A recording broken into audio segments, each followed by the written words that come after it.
Hi hello, நான் உங்களோட senior Abinesh, model school alumni Tiruvannamalai 2022 batch. நான் வந்து லோயலா காலேஜில் பிஎஸ்சி மேக்ஸ் தேர்ட் இயர் பண்ணிக்கிட்டு இருக்கேன்.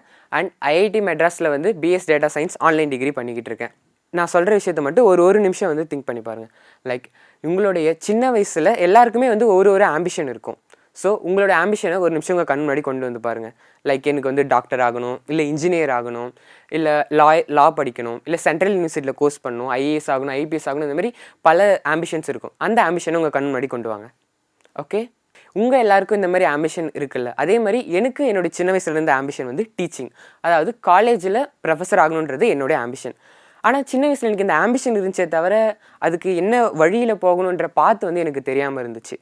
அப்போ நான் வந்து ஒரு 11th 12th அப்போ வரப்போ, அதாவது இப்போ நீங்கள் இருக்கீங்கள இந்த ஸ்டேஜில் தான் என்னுடைய டீச்சர்ஸ் கிட்ட வந்து நான் பேசுகிறப்ப எனக்கு தெரிஞ்சிச்சு, நான் வந்து டீச்சிங் லைன் போகணும், காலேஜ் டீச்சிங் லைன் போகணுன்னா ஃபஸ்ட்டு 12th முடிக்கணும். அதுக்கடுத்து எந்த கோர்ஸ் வேணுமோ, இப்போ எனக்கு மேக்ஸில் வந்து இன்ட்ரெஸ்ட், மேக்ஸில் டீச்சிங் பண்ணணும்னு எனக்கு ஆசை. ஸோ அந்த மேஜர் கோர்ஸில் வந்து யூஜி அண்டர் கிராஜுவேட் பண்ணணும், அடுத்து பிஜி பண்ணணும், நெக்ஸ்ட்டு சிஎஸ்ஐஆர் சொல்லி ஒரு எக்ஸாம் இருக்குது. அந்த எக்ஸாமை கிளியர் பண்ணோன்னா நம்ம காலேஜ் ப்ரொஃபஸருக்கு வந்து எலிஜிபிலிட்டி ஆகிடும். ஸோ இந்த பார்த்து வந்து நான் எப்போ தெரிஞ்சுக்கிட்டேன்னா, நான் ஒரு 11th 12th படிக்கும் போது. ஸோ இப்போ நீங்கள் இருக்கிற இந்த டைம் தான் உங்களுடைய கோலுக்கு போகிறதுக்கான பார்த்தை சூஸ் பண்ணுறதுக்கான டைம். ஓகேண்ணே, நீங்கள் சொல்கிறீங்க நீங்கள் இங்கே என்னென்ன பண்ணுறீங்க அப்படின்னு சொல்லி நீங்கள் கேட்டிங்கன்னா, நீங்கள் காலேஜ் ஃபைனல் இயர் படிக்கிறப்ப இன்டர்ன்ஷிப் சொல்லிட்டு ஒரு ப்ரோக்ராம் பண்ணணும். அதாவது நீங்கள் ஒரு கம்பெனியில் போய் 1 or 2 month ஒர்க் பண்ணி அங்கே உங்களுக்கு நாலேஜை நீங்கள் கெயின் பண்ணிவிட்டு வர மாதிரி இருக்கும்.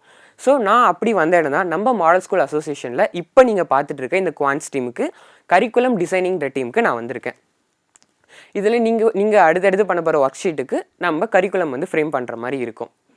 ஓகேண்ணே, இப்போ திடீர்னு பார்த்தா குவான்ஸுன்றீங்க, இதுக்கும் மேக்ஸுக்கும் என்னென்ன வித்தியாசம்? இப்போ நாங்கள் இது படிக்கிறதால எங்களுக்கு என்ன யூஸ் இருக்குது? நீங்கள் என்னடானா மேக்ஸ் படிச்சுட்டு இருக்கேன்றீங்க, மேக்ஸ் பேர் கேட்டாலே கொஞ்சம் கடுப்பாக இருக்குது. இப்படி உங்களுக்கு மனசுக்குள்ளே 1008 என்ன ஓடுறது வந்து எனக்கு வந்து புரியுது. ஓகே, இப்போ நான் அதுக்கு ஒரு கொஸ்டினுக்கு நான் இப்போ ஆன்சர் பண்ணுறேன். ஃபஸ்ட்டு எனக்கு எப்படி மேக்ஸில் இன்ட்ரெஸ்ட் வந்துச்சுன்னு சொல்கிறேன். நெக்ஸ்ட் மேக்ஸுக்கும் குவான்ஸுக்கும் உள்ள டிஃப்ரென்ஸ் என்னன்னு சொல்கிறேன். அதுக்கடுத்து நம்ம குவான்டிடேட்டிவ் ஆப்டிடியூட், குவான்ஸ் எந்த அளவு உங்களுக்கு இம்பார்ட்டன்றதை பற்றி சொல்கிறேன். எனக்கு எப்படி மேக்ஸில் இன்ட்ரெஸ்ட் வந்துச்சுன்னா, நம்ம சின்ன வயசில் விளையாடுவோம்ல, கண்ணாமூச்சாட்டம் விளையாடுவோம், இல்லை ட்ரெஷர் ஹண்ட், அந்த மாதிரி வந்து ஒரு எங்கே இருக்குன்னு தெரியாத ஒரு விஷயத்த கண்டுபிடிக்கிற மாதிரி ஆகிடும்ல, அங்கே ஆரம்பிச்சது என்னுடைய மேக்ஸோட இன்ட்ரெஸ்ட். அங்கேருந்து இப்போ அது படிப்படியாக வளர்ந்து இப்போ ஒரு அன்னோன் வேரியபிள் அப்படின்றத கண்டுபிடிக்கிற அளவுக்கு, ஒரு ப்ராப்ளம் ஒரு சம் இருக்குன்னா அதுக்கு சொல்யூஷன் கண்டுபிடிக்கணுன்ற அளவுக்கு என்னுடைய அந்த இன்ட்ரெஸ்ட் வந்து மேக்ஸில் வளர்ந்துருக்கு. இது அதோடு மட்டும் நிற்கலை. மேக்ஸுன்றது வந்து எப்போ முழுமையடையும்னா, ஏன்ற ஒரு கேள்விக்கு பதில் கிடைக்கிறப்ப. நீங்கள் சின்ன வயசில் ஒரு கதை படிச்சிருப்பீங்க, சடோகோன்ற ஒரு பாப்பாவோட கதை. அதாவது ஹீரோஷிமா நாகாசாகி குண்டு வெடிப்பில் வந்து ஒரு பாப்பா வந்து இறந்துருக்கும். அப்போ வந்து அந்த பாப்பா வந்து ஒரு பேப்பரில் கொக்கு செஞ்சுன்னு சொல்லிட்டு உங்களுக்கு அந்த கதை வந்து கேள்விப்பட்டிருப்பீங்க. அந்த பேப்பரில் அந்த கொக்கு செஞ்சிச்சுல, அது பேர் வந்து ஆரிகேமி. அது வந்து மேக்ஸில் ஒரு டாபிக். அந்த டாப்பிக்கில் பார்த்தீங்கன்னா பல மிஸ்ட்ரியான விஷயம் இருக்குது. லைக் ஒரு பேப்பரை எடுத்து நீங்கள் ஈக்குவல் சைஸாக நீங்கள் ஃபோல்ட் பண்ணிங்கன்னா அந்த பேப்பரை வச்சு உங்களால் ஸ்பேஸுக்கே போக முடியும்னு கேட்குறதுக்கே ஒரு மாதிரி வித்தியாசமாக இல்லை? அதுதான் மேக்ஸில். இந்த மாதிரி நீங்கள் இந்த ஒரு டாப்பிக்கில் பார்த்தாலே உங்களுக்கு இப்படி இருக்கப்போ, மேக்ஸில் வந்து பல 1000 டாபிக்ஸ் இருக்குது. இந்த மாதிரி ஒவ்வொரு விஷயத்தையும் ஏன் எதுக்குன்ற கேள்வி கேட்க எனக்கு மேக்ஸில் உள்ள ஆர்வம் அதிகமாச்சு. எனக்கு மேக்ஸில் இன்ட்ரெஸ்ட் வந்ததுக்கான கதை இது. ஓகே, மேக்ஸுக்கும் குவான்டிடேட்டிவ்க்கும் என்ன வித்தியாசம்? ரெண்டுமே மேக்ஸ் மாதிரி தானே இருக்குது அப்படின்னு நீங்கள் கேட்கலாம். நீங்கள் மேக்ஸ் நம்ம நார்மலாக நம்ம ஸ்டேட் போர்ட் மேக்ஸில் படிக்கிற மேக்ஸ் எப்படி இருக்குன்னா, ஒரு ப்ராப்ளம் சால்விங், ஒரு கொஸ்டின் இருக்கும், அதுக்கான சொல்யூஷன் வந்து நம்ம எழுதுகிற மாதிரி இருக்கும். ஸோ அது நம்ம படிக்கிற ஸ்டேட் போர்டில் படிக்கிற மேக்ஸு. அதே நம்ம குவான்டிடேட்டிவ் ஆப்டிடியூடில் எப்படி இருக்குன்னா, உங்களுடைய கிரிட்டிக்கல் திங்கிங்கும் உங்களுடைய லாஜிக்கல் திங்கிங்கையும் டெவலப் பண்ணுற மாதிரி இருக்கும். இப்போ இது எங்கெல்லாம் யூஸ் ஆகும், இது குவான்டிடேட்டிவ் படிக்கிறதால எனக்கு என்ன யூஸு அப்படின்னு நீங்கள் கேட்டிங்கன்னா, உங்களை ஸ்டார்டிங்கில் ஒரு கொஸ்டின் கேட்ட ஞாபகம் இருக்கா? உங்களுடைய ஆம்பிஷன் என்னன்னு, உங்களுடைய கோலுக்கு நீங்கள் போகிறதுக்கு ஒரு பாத் இருக்கும். அந்த எல்லா பாத்துலேயுமே என்ட்ரன்ஸ் எக்ஸாம் சொல்லியிருக்கோம். லைக் நீங்கள் வந்து எனக்கு வந்து லாயர் ஆகணும்னா கிளாட் எக்ஸாம் இருக்குது, சென்ட்ரல் யூனிவர்சிட்டியில் கோர்ஸ் பண்ணணும்னா உங்களுக்கு வந்து கியூட் எக்ஸாம் இருக்குது, இல்லை நாட்டா நிஃப்ட் இந்த மாதிரி எக்ஸாம்ஸ்லாம் இருக்குது. நம்மளுடைய பசங்களே இந்த குவான்ஸை கஷ்டப்படுறாங்கன்றதுனால நம்ம மாடல் ஸ்கூல் என்ன பண்ணுறாங்கன்னா, இப்போ இருந்தே 9th 10th 11th 12th நம்ம பசங்களுக்கு இந்த குவான்ஸ்ன்ற விஷயத்த கொண்டு வந்திருக்காங்க. உங்களுக்கு குவான்ஸ்னால் என்னன்ற அளவுக்கு கிளாரிஃபை வந்துருக்கும். இப்போ நம்ம கோர்ஸ் என்னன்னு சொல்லிடலாம். நம்மளுடைய குவான்ஸ்ன்ற கோர்ஸ் வந்து ஒரு self study course. Self study கோர்ஸ்னால் என்னென்ன புதுசாக இருக்குது அப்படின்னு சொல்லி கேட்குறீங்களா?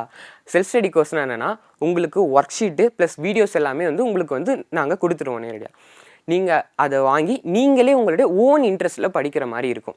சரி ஓகேண்ணே எப்பயும் போல் நான் படிக்கிறேன், ஓகே சொல்கிறீங்க, இவ்வளோ தூர பெனிஃபிட் இருக்குது, ஓகே படிக்கிறேன் அப்படின்ட்டு நீங்கள் போய் தனிப்பட்ட முறையில் படிக்கிறதுல இதோட முழு வெற்றி இருக்காது. ஏன்னா ஒரு செல்ஃப் ஸ்டடி கோர்ஸோட வெற்றி எப்படி இருக்குன்னா, நீங்கள் எல்லோரும் ஒன்றா சேர்ந்து படிக்கிறதுல, ஒருத்தர்கிட்டேருந்து ஒருத்தர் டிஸ்கஸ் பண்ணுறதுல தான் இந்த குவான்ஸோட டீமோட வெற்றி இருக்குது. ஏன்னா இப்போ உங்களுக்கு தெரிஞ்ச ஒரு விஷயம் இன்னொருத்தவங்களுக்கு தெரியாமல் இருக்கலாம், அவங்களுக்கு தெரிஞ்ச ஒரு விஷயம் உங்களுக்கு தெரியாமல் இருக்கலாம். ஸோ இந்த மாதிரி விஷயத்தை வந்து நீங்கள் ஒருத்தர் ஷேர் பண்ணுறது மூலிமா உங்களுக்கும் நாலேஜ் வந்து அதிகமாக கெயின் ஆகும். ப்ளஸ் உங்களுக்கு இது ஃப்யூச்சருக்கும் ரொம்ப யூஸ்ஃபுல்லாக இருக்கும். இந்த குவான்ஸ் டீமோடைய பிளான் வந்து இன்னும் சிறப்பாக அமையிறதுக்கு உங்களில் ஒரு 2 ரெப்ரசன்டேட்டிவ் ஈச் கிளாஸில் 2 பேர் வேணும். பாய்ஸில் ஒருத்தவங்க, கேர்ள்ஸில் ஒருத்தவங்க.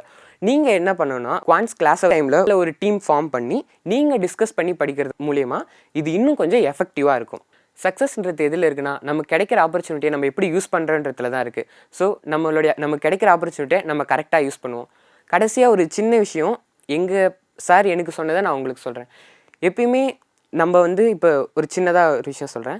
நம்ம இப்போ பூமியில் இருக்கோன்னா நம்மளுடைய எய்மை வந்து எப்பயுமே நம்ம வந்து நிலாக்கு வைக்கக்கூடாது. ஏன்னா கால் தடுக்கினாலும் திருப்பி நம்ம ஆரம்பிச்ச இடத்துல தான் வந்து விழுவோம்.